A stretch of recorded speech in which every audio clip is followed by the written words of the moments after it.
नमस्कार दोस्तों। आजकल हम कोई भी अखबार देखें तो उसमें प्रेम प्रसंग की खबरें बहुत छपी होती हैं।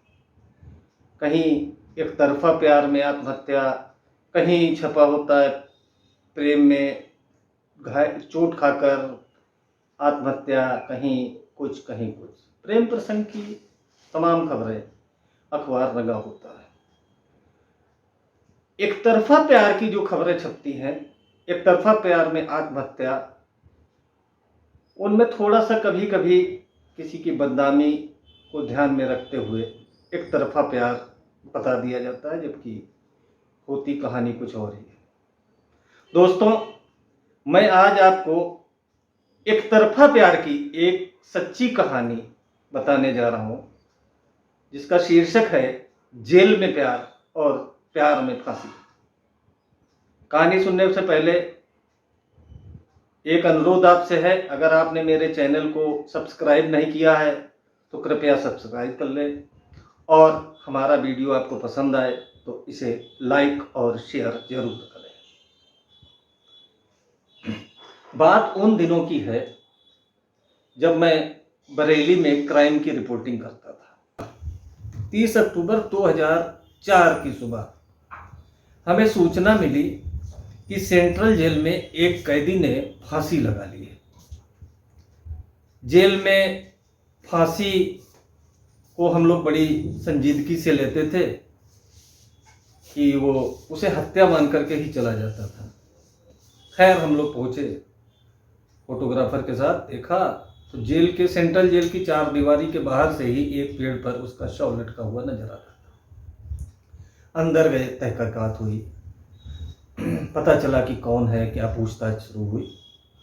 तो जेल अधीक्षक ने बताया कि ये कैदी जो है चंपावत का मूल निवासी है, लक्ष्मण सावंत नाम है इसका, और ये अपनी बीवी की हत्या के मामले में उम्र कैद की सजा काट रहा था।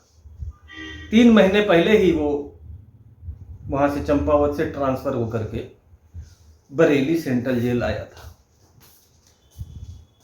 सेंट्रल जेल में सजा याफ्ता कैदी ही रहते हैं।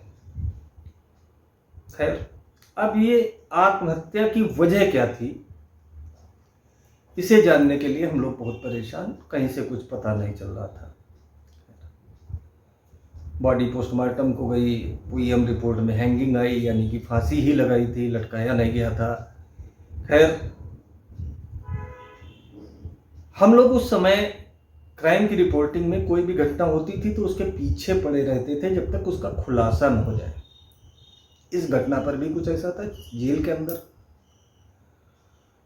एक दिन तो कुछ नहीं पता चला, अगले दिन फिर मैं जेल गया।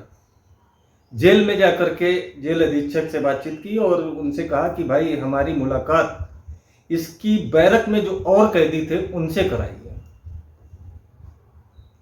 पूछताछ शुरू हुई। सारे कैदियों ने कहा कि नहीं साहब, कोई इसको परेशानी नहीं थी, हष्ट-पुष्ट था, कोई दिक्कत नहीं थी। फिर ये हुआ कि आखिर वजह क्या है। घर से कोई मिलने आया? नहीं साहब, मिलने भी कोई नहीं। वजह क्या, वजह क्या, वजह क्या, ये तलाशते तलाशते बैरक का एक कैदी जो उसका बहुत करीबी था, लक्ष्मण सावंत का, उसने कहा साहब हम कुछ बताएं। बोले बताओ। बोले साहब ये इश्क में मर गया। अब माथा ठनका कि कौन किससे इश्क। सेंट्रल जेल में वहाँ सारे पुरुष बंदी ही थे। जब और बंदियों से पूछताछ शुरू हुई, तहकीकात, तो पता चला कि बैरिक में आकर के ये अपना किस्सा सुनाता था प्यार का, और सारे कैदियों की ये मनोरंजन का साधन बना हुआ था। इसे मोहब्बत किसके थी, कौन थी वो?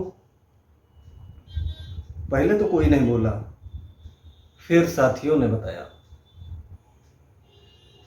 कि साहब जेल में एक महिला फार्मासिस्ट आई है, उसको इसने देखा और ये उससे आकर्षित हो गया उसकी तरफ। कभी उसे घूर के देखता था, कभी बुखार या पेट दर्द की दवा लेने के बहाने चला जाता था।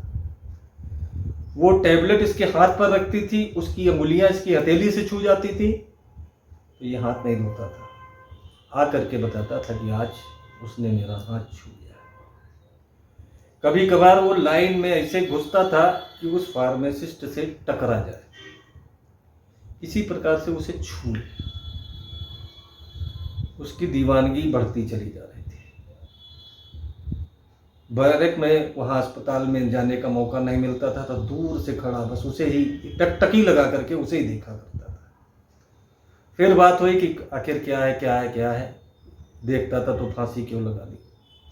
तो उसके जो करीबी दोस्त था कैदी दूसरा, उसने बताया कि साहब ये कल दवा लेने गया था और उस फार्मासिस्ट ने कहा कि देखो लक्ष्मण, तुम्हारे कोई बीमारी नहीं है, तुम बार बार बहाना करके हमसे दवा लेने आते हो और ये बेवकूफ़ी करोगे तो अगली बार तुमको धक्के मार करके निकाल दूंगी और तुम्हें पिटाई तुम्हारी करवाऊंगी।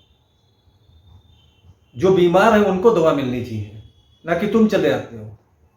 ये वहां से चला आया उदास सा, आ करके अपने बैरक में साथी को बताया कि आज मेरा दिल टूट गया, आज उसने मुझे झिड़क दिया। खैर दोपहर में फिर ये लोग अपनी बैरक से निकले जेल में और काम वाम से सिलसिले में। शाम को जब जेल बंद हुई तो पता चला लक्ष्मण अपने बैरक में गया ही नहीं। वो चला गया था जेल की चार दीवारी के पास में और वहाँ एक ऊंचे पेड़ पर चढ़कर छिप गया। पेड़ पर अपने गमछे से फंदा कसा और फांसी लगा के जान दे दी। लक्ष्मण के एक तरफा प्यार की कहानी इसने पूरे जेल प्रशासन को हिला दिया था, क्योंकि मानवाधिकार आयोग, मजिस्ट्रेटी जांच, ये सब चल रहा था। कोई यकीन नहीं कर रहा था ऐसा होगा। खैर जब सच्चाई सामने आ गई तो जेल प्रशासन ने उस महिला फार्मासिस्ट की ड्यूटी बाहर लगवा दी। कहा कि कैदियों के बीच में जाओगी तो कभी कोई और पुनरावृत्ति ऐसी ना हो। तो दोस्तों, ये जेल में प्यार और प्यार में फांसी की कहानी उम्मीद है आपको पसंद आई होगी। अगली बार अगली कोई बढ़िया कहानी के साथ फिर मैं आपके सामने उपस्थित होऊंगा। तब तक के लिए नमस्कार।